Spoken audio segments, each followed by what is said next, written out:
The Union Pacific G-tails were a series of gas turbine electric locomotives built by Alco and General Electric between 1952 and 1961 and operated by the Union Pacific from 1952 to 1970. Union Pacific operated the largest fleet of gas turbine electric locomotives, or G-tails, of any railroad in the world. The prototype, a double-headed turbine, unit number GE101, was initially painted green before being renamed UP number 50 and painted yellow, was the first in a series built by General Electric for Union Pacific's long-haul cargo services, and marketed by the Alco-GE partnership until 1953.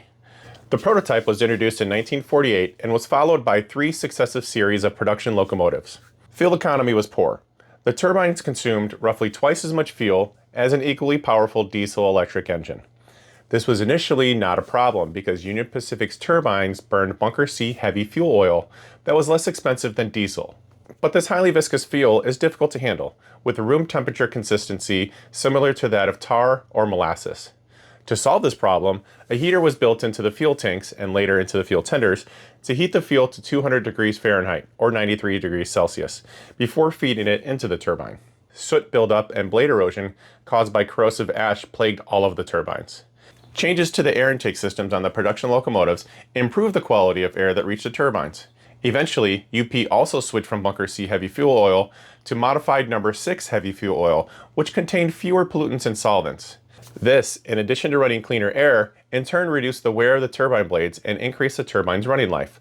Though this necessary change would also eventually result in the retirement of the turbine locomotives as other industries found uses for this new fuel, causing the price to rise to a level that left the G-tails no longer economical.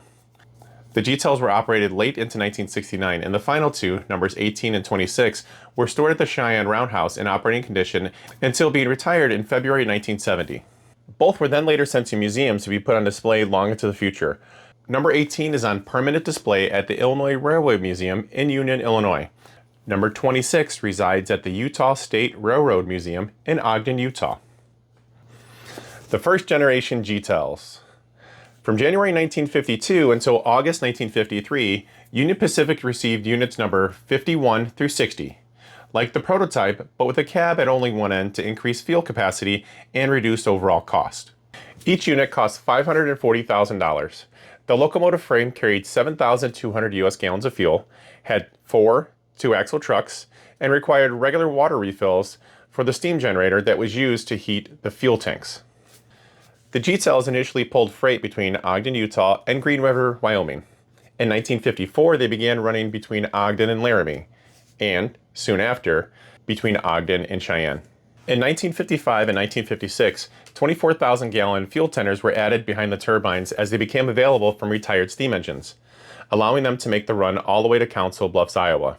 This also eliminated the loss of tractive effort that would occur as onboard fuel was burned off. Having tenders now meant the locomotives would have a fixed weight to calculate off of since the diesel fuel burn was so minor. UP number 53 was used to test the previously mentioned roof-mounted air intake, which proved successful, and locomotives 57 through 60 were built with this intake.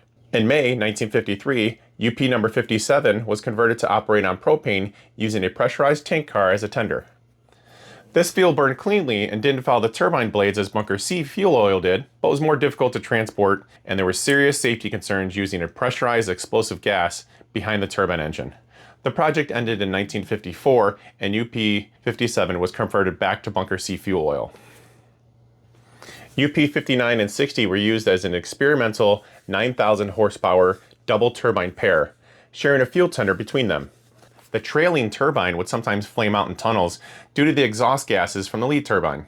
Despite modifications to minimize these difficulties, the experiment was discontinued in favor of running an additional diesel locomotive with the turbine instead. These first-generation turbines were retired in 1964. The second-generation G-tails, or Verandas, are what we have here today. Units 61 to 75 were delivered beginning in 1954. Many lessons were learned with the first generation of G-tails. Those lessons were then translated into changes and improvements to these second-generation turbines. One of those lessons involved devising a way to manage the incredible sound that is inherent to having a jet engine inside the body of a locomotive. Because these engines were so loud, it made life very difficult for crews working in or traversing inside the locomotive while it was in operation. This led to the iconic walkways recessed into the side of the locomotive that would become the name of the second generation G-tails as we know them today, verandas. The turbines and electrical equipment were about the same as the Gen 1 G-tails, though the side louver air intakes were replaced before production by large roof-mounted air intakes first tested on UP number 53. And the verandas also had dynamic brakes that were not present on the Gen 1 G-tails. UP number 61, that we have here, was used in multiple unit control tests with diesels starting in 1958. These tests were successful, and eventually all but 6 of the 4,500 horsepower G-tails were equipped to run in conjunction with diesels. As tonnage requirements increased, trailing diesel locomotives in multiple unit operation became more commonplace, until the verandas were retired between August of 1963 and June of 1964.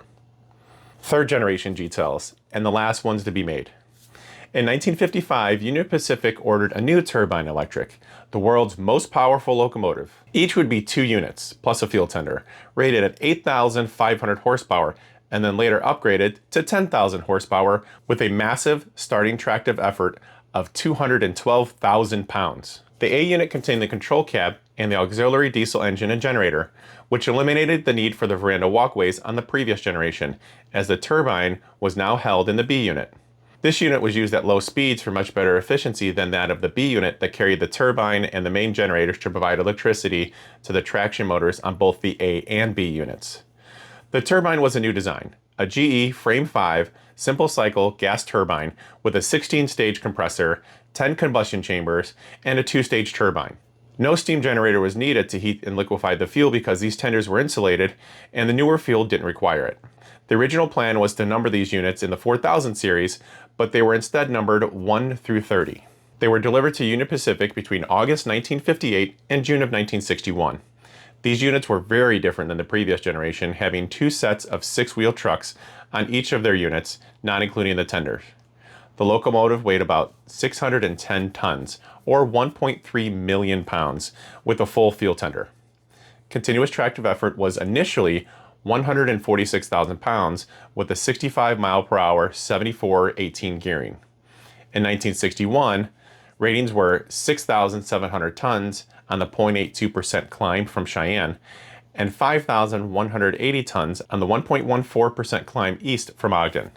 The turbines in these units were the most powerful prime movers ever installed in any North American locomotive. With 10,000 horsepower from a single prime mover, these engines set a record that still stands. And this is without the motorized tenders that Union Pacific had been considering but never placed into production. These turbines eventually displaced the first generation units number 51 through 75. Those units also had problems with fuel filters clogging, so it was decided to filter the fuel before filling the locomotive fuel tanks and the tender on these newer turbines. In addition to the 24,000 gallon fuel tenders, these units had an additional 2,500 gallons of diesel fuel in the A unit for the more efficient diesel engine that was used at low speeds. The third generation turbines were all retired in 1970, ending the dominant run of the G-tails altogether. All right, first things first, let's see what these things weigh. They are heavy. All right, so the veranda itself is 12 pounds, 0.8 ounces. And the tender is 4 pounds, 13.3 ounces.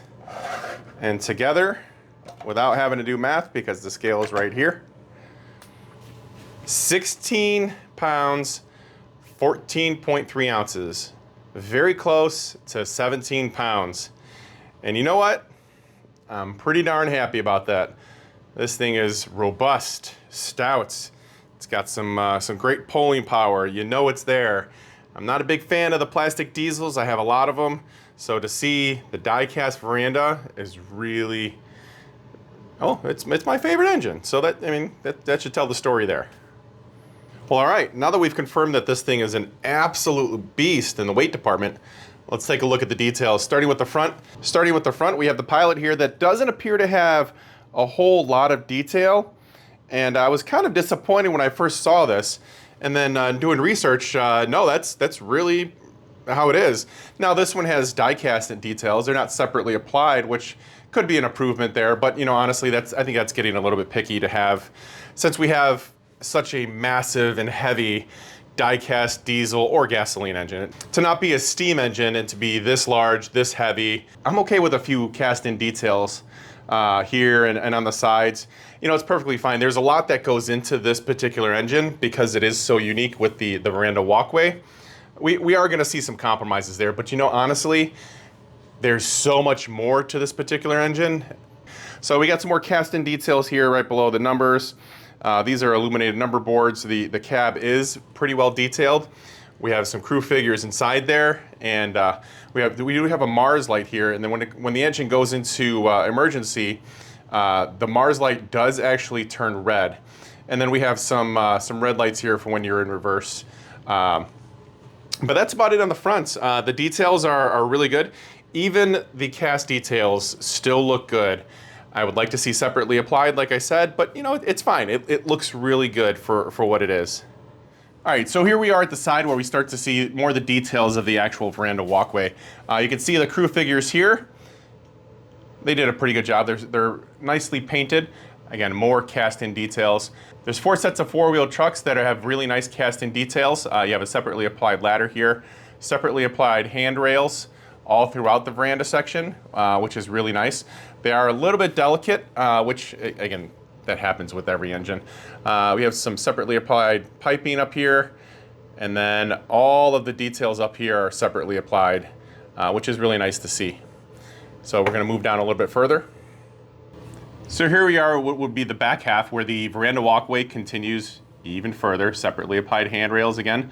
We have another ladder. We have the same detailed trucks, and then then we have more detail, more cast-in details here at the bottom. We have a window here that is blacked out, which is good. And then we have some separately applied handrails back here. The top has more separately applied details all throughout, which is, again, really nice to see. This is a cast-in handrail, but the top has separately applied details. And then right here is where you will see the switches that I'll show in a minute. I'll take this cover off and get a top-end view. Well, we'll take a look at this side of the tender before we get there. All right, after having to pan a few times, the tender kind of looks small, although it is the same size as Frisco 1630 that I showed during the unboxing. The trucks are nicely detailed with cast-in details. We have a cast-in chain here, some separately applied piping, and then separately applied tanks underneath. All of the top details are all separately applied handrails. We've got separately applied ladders and brake wheels, which is really nice to see. Overall, it's really nice, and again, it's really heavy. The tender has a very, very nice, solid, satisfying feel to it. Here we are at the bottom of the tender where we can see the 2 sets of 6-wheel trucks, the 2 pickup rollers. We have a speed sensor here, so the tender knows when it's moving to kick off the correct sounds. And then we have our switches here, which I'm really happy to see. You have your run program switch, so you can program this separately from the veranda, and you could actually run it with other units if you choose. You have your signaling on off, your dialogue on off, which I'm very, very happy that those are on there, and then your Bluetooth on and off. And why am I happy that these have these signal and dialogue switches? Because this is different than the other super bass units that are coming out today. If you watch my SD70 super bass video from a couple months back, it's a difficult choice on whether you want to program the super bass unit as the same road number or different road numbers in the legacy remote. If you program them as the same road number to get the horn sounds out of the super bass unit, then when you hit the dialogue button, you'll get different dialogue out of each unit. Sometimes it'll be the same, which is fantastic, but that's never guaranteed since it's randomized. Now, when the Cab 3 comes out, that's a little bit different because you can actually select which dialogue you want, but we don't have that yet. With this particular one, I could turn the dialogue sounds off on the tender and then have the signal on. So anytime that I hit the horn on the veranda, I also get the nice bassy sound out of the tender, which is a really satisfying feel. And that's why I'm very happy to see this. There's similar switches on the veranda if you want to turn the dialogue off there and have it only come through the tender, and we'll cover that next. But this is really good to see. I wish all the super bass units, whether it be engines or tenders, had this option. It would be a very nice addition. All right, after removing this plate, which has 4 sets of magnets on there, by the way, sometimes this can be quite the challenge to remove. Unfortunately, it looks like we have some paint chipping here already, which is kind of sad to see. But here we have your run program switch, again, signal on and off, Bluetooth on and off, dialogue on and off, smoke unit for the main smoke here, and then your auxiliary smoke unit for the diesel engine that's towards the back of the unit. And then you have your coupler on off. So A little explanation for these. Run program and Bluetooth, they're pretty standard. If you have a legacy engine, these are no different. Signaling on off is just like in the tender, so if you don't want your horn and your bell to come out of the veranda, you could turn this off if you like. And then if you don't want the crew talk sounds or the dialogue to come out of the veranda, you could also turn it off here. And then the smoke units are pretty standard. If you want one smoke unit on and off, you can do that through the switches or within the legacy remote. This one's interesting and also very nice to see. Coupler on off disables the coupler on the veranda. So if you have the program as one unit, when you hit the coupler for the veranda, it doesn't throw the one on the engine. It'll throw the one on the tender, which is very nice. But again, that's all up to how you have this programmed. If you have the tender program that's a separate unit, then that'll be different. But these switches allow you to program them all as one unit. And again, really nice to see. I know there's some more expense adding all these switches and all the wiring and all the programming, but still, it's a really nice addition. I'm very happy that Lionel did it. All right, I wanted to touch real quick on the underside of the veranda, where we have 4 sets of 4-wheel trucks and 4 pickup rollers, which is very nice to see. And then we have our speaker here, our IR sensor, and then we have the serial number here, which looks like it's starting to come off already. That's interesting. Those of you that have the keen eye may have noticed during the unboxing when I pulled this out of the box, this truck was actually not attached, and I was holding it on with my thumb after I realized what had happened. And this screw right here was in the bottom of the box. I'll show you the picture here. And this truck was only being held on by the wire. Now, there was only 1 layer of tape on the box, and it did appear that it was sealed from the factory. So I don't think anybody had tampered with this. I think it may have been just either not installed all the way or a little bit of vibration in shipping. And again, I trust Jeff from Train Loft where I got this. He was actually, by the way, speaking of that, Jeff is very wonderful to work with. It was a pleasure dealing with him getting this veranda. And at first I was kind of freaking out when I pulled it out of the box. It wasn't attached, and I was thinking, oh, you know, I have another engine that's broke, but it was really a simple fix. I just cracked it open, and I'll show you those details now.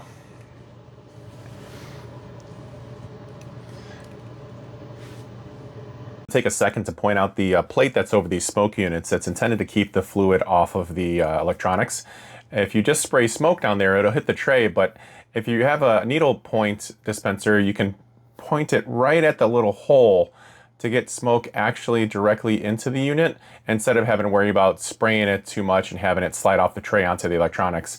I do like this tray that it's there, and the same thing for the back one. It's a smaller tray, but if you look down in there, you can kind of see half of the hole, and a needle point dispenser is really good at getting the smoke directly into the unit so that you're not spraying it all over the electronics. Just be careful.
Oh, sorry. No, it's all right. It's good. Go ahead.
Oh, now it's trying to pick him up. The whole time the color is like this.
If you made it this far and enjoy watching everything O-Gauge trains, then do me a favor and tap that subscribe button. It really helps out the channel. And if you have a few extra minutes, go ahead and watch another one of my videos. This is a huge help to the channel and will go a long way towards producing future content. Thanks for visiting.